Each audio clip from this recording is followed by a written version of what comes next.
Good afternoon, everyone. Today is Tuesday, October 8th, 2024. It is 4 p.m. This is a meeting of the Board of Selectmen. Is there a motion to call the meeting to order? So moved. Second. All those in favor? Aye. This meeting will be audio and video recorded. Please rise for the Pledge of Allegiance. I pledge allegiance to the flag of the United States of America and to the republic for which it stands, one nation, under God, indivisible, with liberty and justice for all. All right, first thing on the agenda, gentlemen, we have some meeting minutes to approve. Before we go into that, we have a correction on the July 31st, 2024 meeting minutes. It's listed as regular meeting. That was an executive session. So before we approve them, I'd like to make that correction. The July 31st should list as executive session, both in our recorded minutes and on the agenda. With that being said, is there a motion to approve the meeting minutes for July 24th, 2024? So moved. Second. All those in favor? Aye. Is there a motion to approve the meeting minutes for July 31st, 2024 with the corrections? So moved. Second. Those in favor? Aye. We are going to skip over the appointments. As you all know, that the golf committee could not make it tonight because of the gentleman doing the presentation. We will reschedule that in the future. Mr. Chairman? Yes. It is on the agenda, the golf, so I don't want to go out of it, but, I know we've all talked, you've talked about it, Mr. Gasper's talked about it, about some type of facility improvement over there. The current state of that, can't even call it a clubhouse, that structure. Yep. Is a disaster, and I'm just asking that we look to, talk to the committee about that when they come in. We've got some concept, again, I think a separate feasibility or study committee, separate from the golf management committee, would be an approach, because we've got people who are interested in serving and helping out the golf course, but there are really no slots. So I just ask that we place that on the agenda as part of that meeting to discuss that. Sure.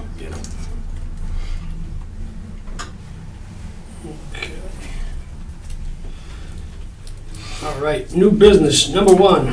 We got a couple letters of interest for the golf committee. I'm sure you gentlemen got to read through both of these letters. Either choice on this would actually be quite a benefit to our community. We have two avid golfers, one that has helped coach there and one that actually worked there for 10 years. Mr. Chairman, to the point, right, we've got a lot of people with a lot of interest. Could we hold off until we at least have the discussion, possibly on whether or not we create a second committee to look at the facility? Because then maybe one of these gentlemen would want to serve there. I don't know. But if you want to move forward with an appointment tonight, that's fine too. But I just feel like to have a clearer picture on what direction we want to go in would help, at least help me make an informed decision. Mr. Gasper, Mr. Hinckley? any problems with that? No. All right. So we will pass over the letters of interest until next meeting.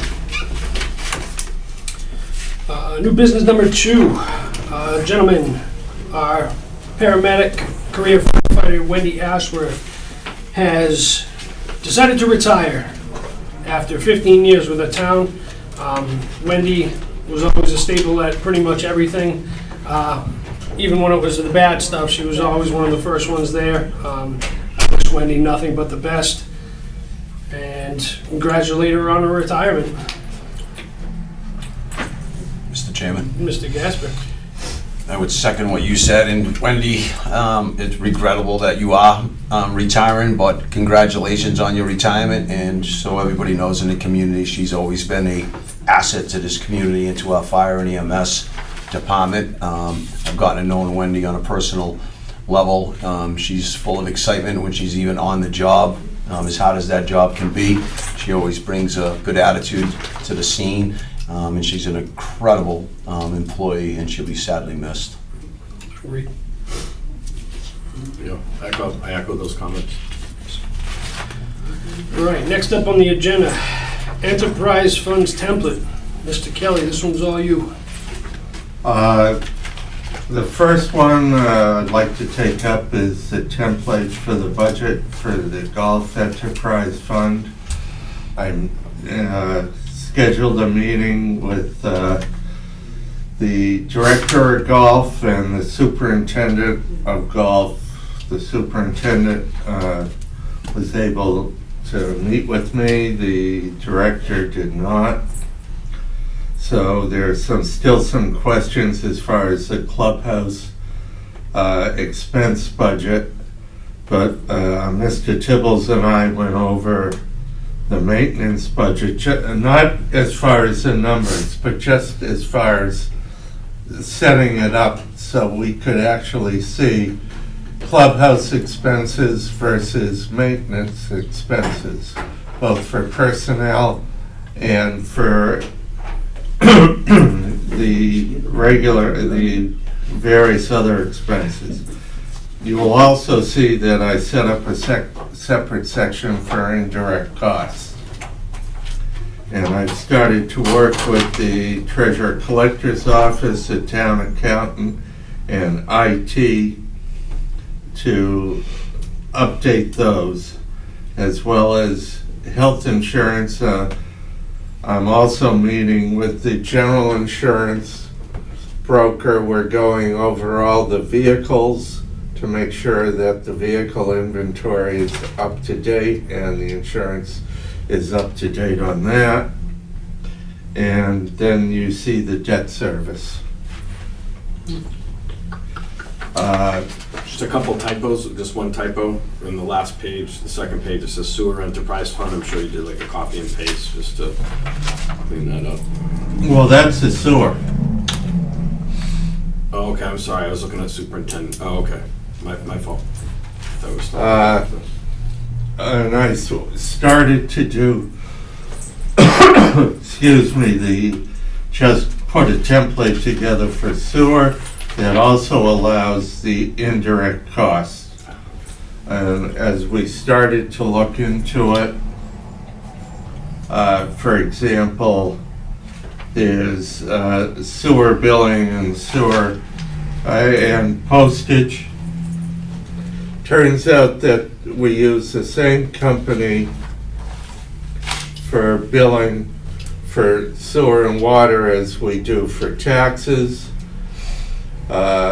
We send out 4 bills a year for sewer and water, 2 bills a year for taxes, but they've got 2 quarters for the taxes. So we have 6 billings, but 2 of those, 2 times a year, we send out bills approximately 2 weeks, maybe 10 days apart. We're billed per item.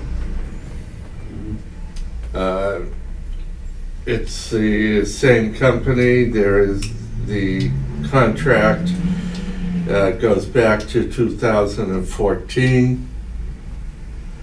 Every year or so, they put it up 5% from what I can see. The question is whether we could, and we download from the treasurer collector's office the tax to the company. We download from sewer and water to the company. Question That's is, Unipay, right? huh? Is that Unipay? Bill trust. Bill Trust, okay. The question is if there's some way we could move Condense it a little bit. that, and so we could send the tax bills and 1/4 of the water bills out at the same time, Sure. twice a year. We would save some money. Mr. Chairman? Mr. Gasper.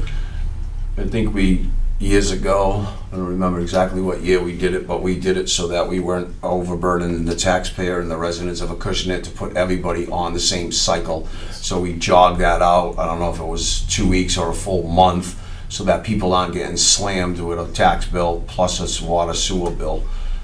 So I don't know if I want to take that risk of running parallels with billing cycles and then screwing up water and billing to save ourselves a couple $1,000. We're in that condition, we're rubbing 2 nickels together to come up with a couple of grand over postage. we have bigger problems than what we're discussing now. So I would have to look into that with DBW to find out, but I'm pretty sure I'm right about the billing cycles. I think the Board of Selectmen actually remember that. initiated that to get them off each other so they're not getting slammed like that. People that are getting their tax bill plus a sewer and water bill, it's quite a bit to come up with in a 30-day period, and that's the reason why we staggered the billing It makes sense. sometimes. Alright. So this is just a expanded version of the current budget, because all these budgets have already been These are not the appropriated. proposed. Yeah, so this, This is just a a template. template, okay. That can't take effect, none of this can take effect until the next fiscal year, Mr. Chairman. Correct. The budgets have been voted by town meeting, Yep. cannot be changed now. And indirect costs, I don't believe have been vetted with the golf committee and/or anybody from the water and sewer department and/or the Board of Selectmen. So, we've talked about it numerous times over numerous administrations, and we've gone nowhere with it. And if we're gonna talk about it, then we need to bring in golf committee and vet that out as well. This is just for the templates.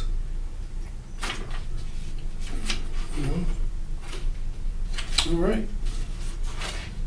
Yeah, I'll take a look at this too, because I like how everything's broken down a little bit more appropriately, but like Mr. Gasper said, we'll have to really focus on, if we want to tackle the indirect costs, we should do that, set that up in the future.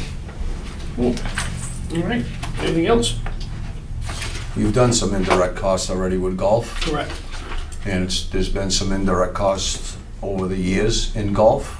And I think we did the budget already with some additional indirect costs that we have not been capturing over the years, right? But this expands on those indirect costs. What is that financial impact? I don't know yet. We'll dive in. Next on the agenda, flowable fill, road trenches. Mr. Gasper, I believe you asked to put this on the agenda. I took it off the whiteboard, but somehow it ended up back on the agenda, because I was concerned over some of the trenching work that we actually do, the town actually does, right? With sinking trenches, right? We have one over here on South Main Street, we put in a sewer line, reconnected a sewer line, and that one's fallen in pretty substantially. Then I got a price from L&S Concrete on fillable flow, but what I didn't realize is you can't just use a 6-inch layer of fillable flow. So based on the price that I got for 6 inches, 2 feet wide, 300 feet length and trench, it was only $1,500. I was like, worth it all day long. After speaking to some people in the construction business, they said you cannot fill a trench that way with regular dirt and gravel underneath of it. It will still sink. The only option that you have would be to fill the trench either with stone all the way up until you hit that 6 inches below, and then use fillable flow or use gravel all the way up. So I don't know, without speaking to Mr. Menard, I know a lot of trenches that he's been doing. Some of them are 6 feet deep, some are 8 feet deep. So that $1,500, 10x it, right? Yeah. So now you're talking, in the realm of 20, 25 G's to fill in a trench 2 feet wide, 300 feet in depth. 300 feet long and 6 feet in depth. Yeah. 10x that 6-inch number, right? You're 15, 18 grand. If it's 8 feet deep, you're talking 20, 25 grand. Adds a substantial cost to it. Certainly. But fillable flow is not foolproof either to not let sinking, although it does work better. That's hence the reason why they've used it, right? Yep. But it is a conversation to have.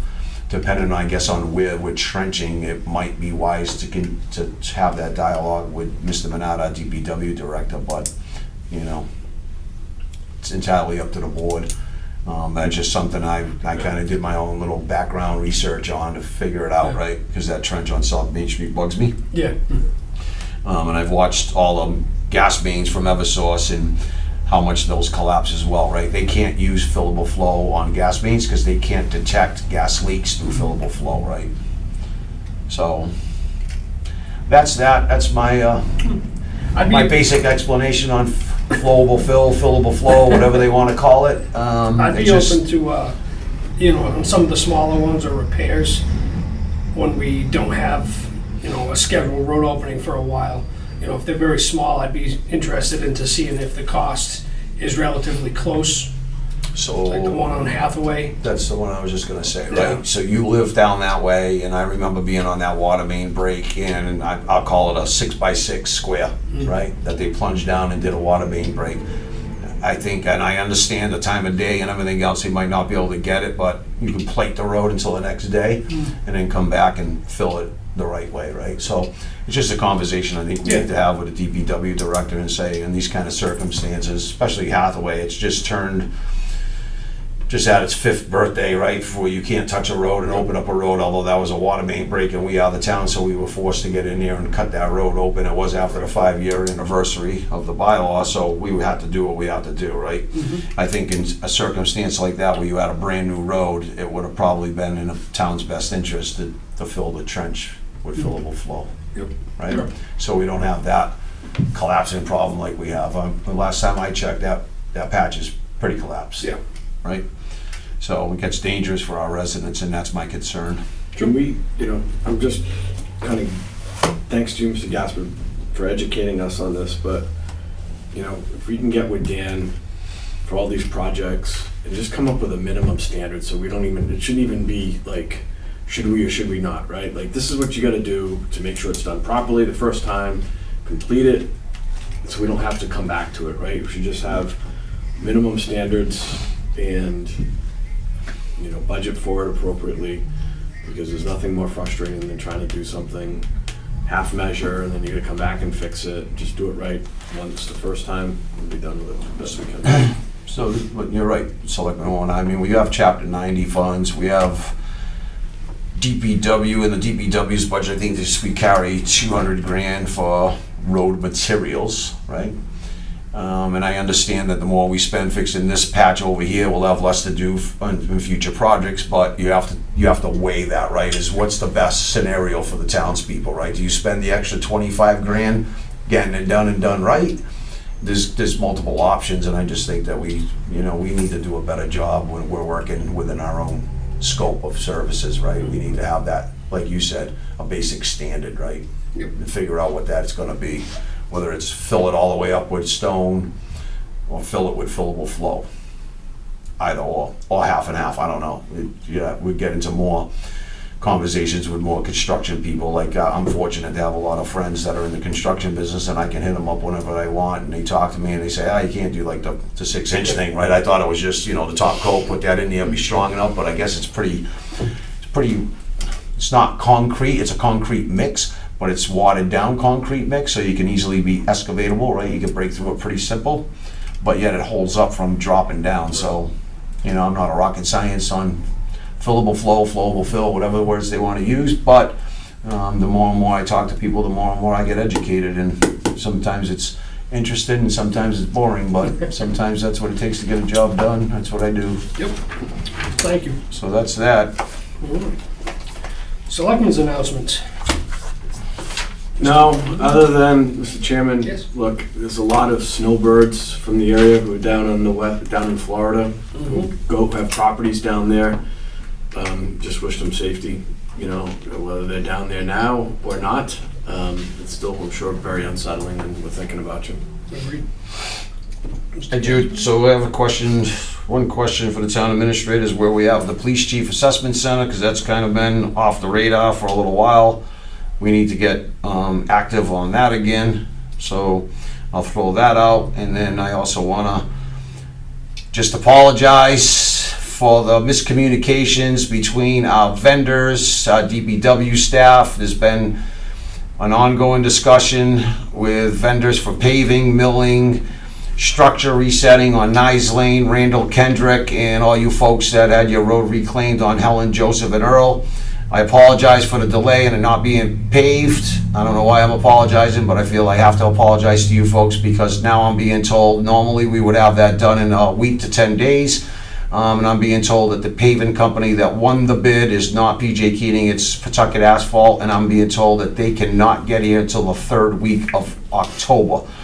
So I'm not happy with that situation. I'm with all you folks that are a little bit aggravated about the road conditions, but there's nothing that I can do about it. I can't pave those roads myself, unfortunately, but And we're gonna have to live with that for at least a couple more weeks, and we're doing our best to keep the lines of communications open throughout our vendors to make sure this mishap don't happen. But sometimes when you have multiple vendors, this is what happens, because it's the end of the paving season and everybody's scrambling to get things done. So we were told by certain vendors that we'd be there in 2 weeks, we'd be there in a week. I can't get there in 2 weeks, but I can go there now.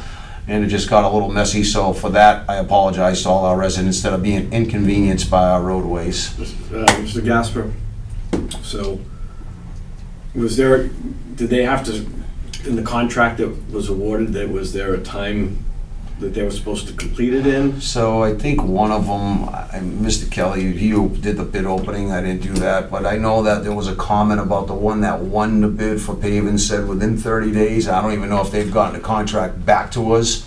We sent it out a little bit late from what I understand from our office, working on templates and figuring out how to put contracts together, whatever that misstep was, but we got it out. And last I checked, so I think it was late last week with Mr. Kelly and Sydney, I think you were helping us out trying to figure it out. We have not gotten it back from that paving company. What I will bring to the board's attention, after I looked at it and found some problems, unfortunately that's what I have to do, I will say this, I think because of this mishap, I've learned a lesson. And that lesson is, I don't believe that the town should allow to go out to bid and put bids out for milling and paving separately, right? We should hold it to one company. Right. So that company's now responsible to mill the roads, do the structures, and then come in and pave the road. What happened in this last one on Nyes Lane, Randall, and Kendrick is, one company won the paving bid, another company won the milling bid, right? I think if we could do it, I don't know if it's legal, we have to figure that out, but my recommendation to the board would be is, and to DPW, is before we ever go back out and put road paving, milling, road paving out to bid, we put it as one bid. So you have one person, one entity bidding on both milling and paving, so we don't get caught in this again. Yeah. That's how we got to this. Right, and I didn't realize all of this stuff until I started digging into the surface and saying, how did we get this screwed up? How is this delay happening? So I started doing my research on everything, following, looking at the bid specs, and I'm like, why do we do this? To make sure this never happens again, and again, I don't know if it's legal, I think Jamie's shaking his head saying we can do it. If we can do it, why wouldn't we do it that way? Right. Just put it all as one. We shouldn't allow one company from Timbuktu to bid on milling, and another company from Timbuktu to wins the bid on paving, and then they can't coordinate with each other on, hey, I'm coming into mill, and you're gonna be there next week, because they gotta reset structures, and that could take a couple of days, and da-da-da-da. That's how we ended up in this. Well, I would just ask if And I'm caught up with all the residents. if any of those companies who won the bid did not do what the bid said, and if they're delayed or whatever, I would just ask that they bid, I don't know if there's a way we can do it legally, but they'd be disqualified from bidding on any other future projects in town. I don't know if we can do that, and I don't know what the circumstances, I just ask that you look into it. You don't have to answer now, but. So I am, thank you, David, I am looking into that actually, because I'm trying to look at, unfortunately, again, I'm looking at how it was put out to bid, right? And I know that the bid came back in from one of them, one of the vendors saying, if we can't do the job in 30 days, then we can't do the job, right? The other person only missed that bid by, I think it was like $5,500, the next bidder. So we can look at that, and I guess we go down that road, and if that company's not even giving us back the contract, then, you know, when the bid opening was, if that 30 days done, then we'd have to talk to council and say, can we just, you know, withdraw that contract and give it to the other company to get them in here to do it sooner, right? Yeah. Anyway. I was trying to, this other company isn't from around here that won the paving contract, and it would be nice to see somebody else's work, right? Unfortunately, you can win at that, or you can lose at that, right? It's a gamble. Does the company do better work than the company that's been bidding and getting the jobs, or do they do equal work and it doesn't really matter anymore, or do they do worse work and you never use them again because now you have a reason to deny, right? Do we have like a buy local provision at all with this stuff? You're at least gonna be in-state, because this company's from Pawtucket, right, or something or other? Yeah, a That's lot of the That's the name of it. Local. southeast Massachusetts cities and towns have started to use Pawtucket. Okay, all right, anyway, I don't wanna belabor this. And another, most of the contracts I've seen lately what they go out at the beginning of the year for, not for projects, but for the year, to provide all the services for the year, and they're renewable for 2 years after that, year to year. The problem with what Mr. Kelly just said is I've talked to paving companies on what he's describing right now, and that's basically what they like to do is come in, and some towns getting like networks where they all join into this little network and do that, right? I forgot the exact terminology, but we'll call it networking for now, right? The problem with that is they look at how much money you're getting in Chapter 90 funds, the 315 we get, and they say, this is what I would tell you to do with your 315. We're really not that kind of a municipality, right? They come in and they say, well, we could do that road and that road and that road for that 315, right? That's not how we've operated, because you never know what you need to do from any given year, right? We got the bridge being done, Hamlin Street bridges, getting closer to completion. On the Selectmen's announcements, Mr. Chairman. I was down there last week, I talked to the engineer, I talked to the construction supervisor, it's looking good, they're getting there. Their attempt is to try to open up the road for the fall. Again, they're on the restraints for paving. If they can't do it, I think their stop gap is November 15th. So if they're not up there and ready to put pavement down by November 15th, I think the state tells them, stop, and the bridge will stay closed for the winter, right? That's where we're at with that, ladies and gentlemen. I've heard a lot from a lot of our residents about Hamlin Street Bridge. I'm constantly down there. I try to leave them alone, so now I'm down there every 3 to 4 weeks, just seeing their progress. They're getting there. They're still about 10 feet below grade, but they're moving pretty quickly. November 15th will be here very soon, right? It's gonna be nice when it's done. It looks pretty sharp with all the stonework, and It it's is. gonna be really nice.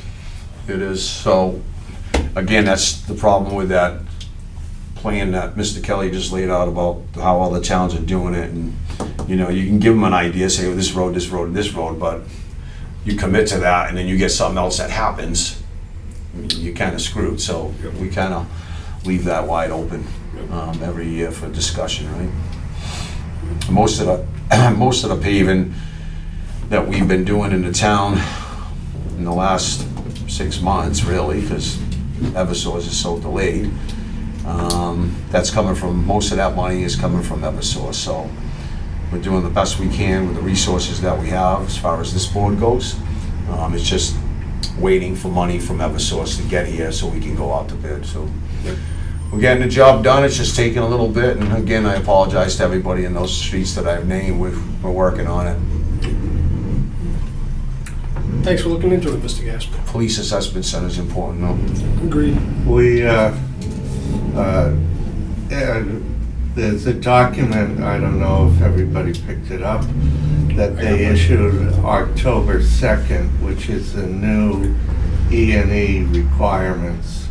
And we've set up, or attempting to set up, a call between the interim police chief, myself, and the HRD exam person that also does the certification on the assessment centers, to see how this new